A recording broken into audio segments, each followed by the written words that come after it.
Hello friend, आज हम class Cyanophyceae का दूसरा मेंबर आस्लिटोरिया के बारे में आपको बताएंगे। अगर हम आस्लिटोरिया एल्गी की अगर हम बात करें तो सबसे पहले इसके हम अकरेंस के बारे में देखेंगे। उसके बाद अकरेंस के बाद हम इसके थाइलस स्ट्रक्चर को देखेंगे। इसका थाइलस किस प्रकार का होता है, इसमें कितने प्रकार के मूवमेंट पाए जाते हैं। इसमें प्राय दो प्रकार के मूवमेंट पाए जाते हैं, ग्लीडिंग एंड क्रीपिंग मूवमेंट, दो प्रकार एंड आस्लिटोरी मूवमेंट के मूवमेंट पाए जाते हैं जो मोस्ट इंपॉर्टेंट है। इसके बाद इसमें न्यूट्रिशन की बात करेंगे। इसके बाद हम अगर इसमें हम रिप्रोडक्शन की बात करें, रिप्रोडक्शन में सेक्सुअल रिप्रोडक्शन कम्प्लीटली एब्सेंट रहता है। इसमें वेजिटेटिव रिप्रोडक्शन पाया जाता है। वेजिटेटिव रिप्रोडक्शन बाय द हार्मोगोनिया और फ्रेगमेंटेशन के द्वारा पाया जाता है। तो चलिए फ्रेंड्स स्टार्ट करते हैं। तो सबसे पहले इसके हम सिस्टमेटिक पोजीशन के बारे में देखें। सिस्टमेटिक पोजीशन की अगर हम बात करें तो आस्लिटोरिया क्लास साइनोफाइसी का मेंबर है। अगर ऑर्डर इसका नॉस्टिकल्स है, फैमिली जो आस्लियोट्रेसी है और जीनस जो है वो आस्लिटोरिया है। जीनस को हमेशा अंडरलाइन रखा जाता है। अगर हम आस्लिटोरिया के अकरेंस की बात करें तो it is found in the fresh water body, या फ्रेश वाटर बॉडी में का एनिमल्स है, मतलब यह नदी, तालाब, झील इन सब में पाए जाने वाला एल्गी है। एंड इन सबेरियल हैबिटेट और सबेरियल हैबिटेट में पाया जाता है। यह जो एल्गी है वह स्टेंटिस शीथ का फॉर्मेशन करता है तथा यह the muddy bank river and pond it also occur, मतलब यह muddy bank river and pond, pond का मतलब तालाब या तालाब के किनारे पाया जाता है, तालाब में पाया जाता है तथा यह उस नदी के पास पाया जाता है जहाँ उसके किनारे पर जहाँ कुछ कीचड़ हो, उसे मडी बैंक के नाम से हम जानते हैं। और इसके बाद यह जो है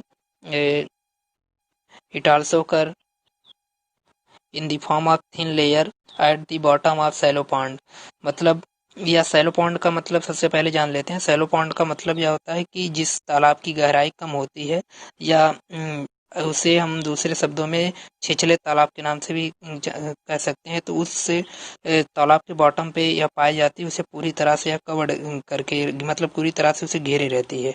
अगर इंडिया में आस्लिटोरिया के इंडिया में स्पीसीज की बात करें तो इंडिया में इसकी लगभग 105 स्पीसीज पाई जाती हैं, जिनमें से कुछ मोस्ट इंपॉर्टेंट स्पीसीज में से आस्लिटोरिया फार्मोसा, आस्लिटोरिया एंगेस्टा, आस्लिटोरिया सेंटेक्टा, ये मोस्ट इंपॉर्टेंट और कॉमन स्पीसीज है जो इंडिया में पाई जाती हैं।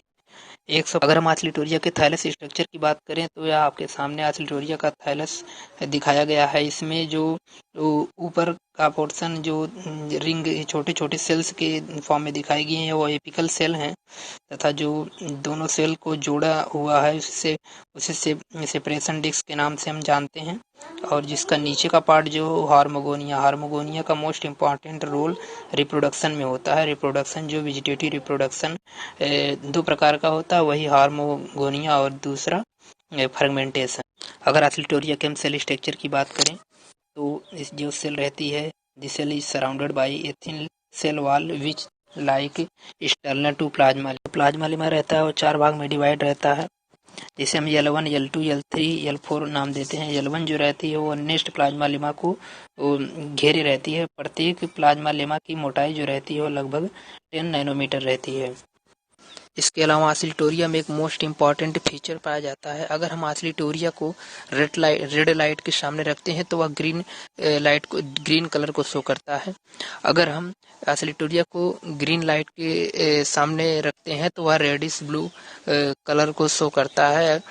उसके बाद अगर इसके अलावा इसको हम येलो लाइट में रखते हैं तो वह ब्लूइश कलर को शो करता है। यह मोस्ट इम्पॉर्टेंट फीचर है आस्लिटोरिया का। इस प्रोसेस को हम गिडक्यू फेनोमेनन के नाम से जानते हैं, या गिडक्यू फेनोमेनन को 1902 में ऑब्जर्व किया गया था आस्लिटोरिया स्पीसीज से, जो डिफरेंट टाइप के कलर्स को शो करता है। एक बार हम दोबारा बता दें, अगर हम आस्लिटोरिया को रेड लाइट के सामने रखते हैं तो वह ग्रीन कलर को शो करता है। अगर हम आस्लिटोरिया को ग्रीन लाइट के सामने रखते हैं तो वह रेडिश ब्लू कलर को शो करता है। अगर हम दोबारा आस्लिटोरिया को येलो लाइट के सामने रखते हैं तो वह ब्लूइश कलर को शो करता है। प्रोसेस को हम गिडक्यू फेनोमेनन के नाम से जानते हैं, या गिडक्यू। इसके बाद आता है ग्रोथ। अगर हम आस्लिटोरिया में ग्रोथ की बात करें तो ग्रोथ जो आस्लिटोरिया में पाया जाता है, इसमें इंटरकैलरी ग्रोथ पाई जाती है, मतलब Oscillatoria show intercalary growth. All the cell of the trichome are capable of division and they divide and triangle to the long axis of trichome, मतलब जो इसकी सभी सेल्स रहती हैं वह कैपेबल रहती हैं, सक्षम रहती हैं डिवीजन उसके ट्राइकोम से डिवीजन के लिए वे कैपेबल रहती हैं या सक्षम रहती है।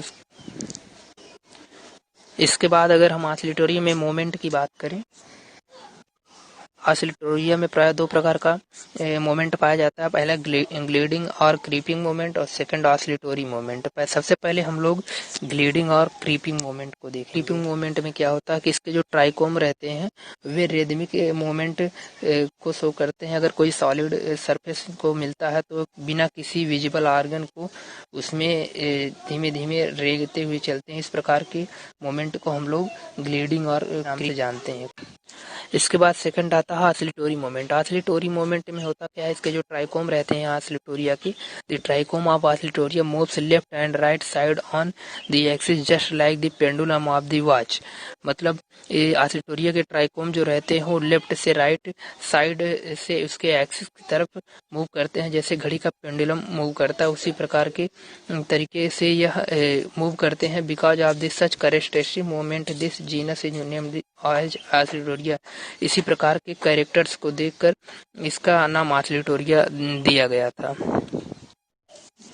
अगर हम ऑसिलेटोरिया में न्यूट्रिशन की बात करें तो इसका जो मेन पिगमेंट रहता है वह क्लोरोफिल एस और सी फाइकोसाइनिन एंड सी फाइकोएंथ्रीन, दो प्रकार के इसमें एंजाइम पाए जाते हैं।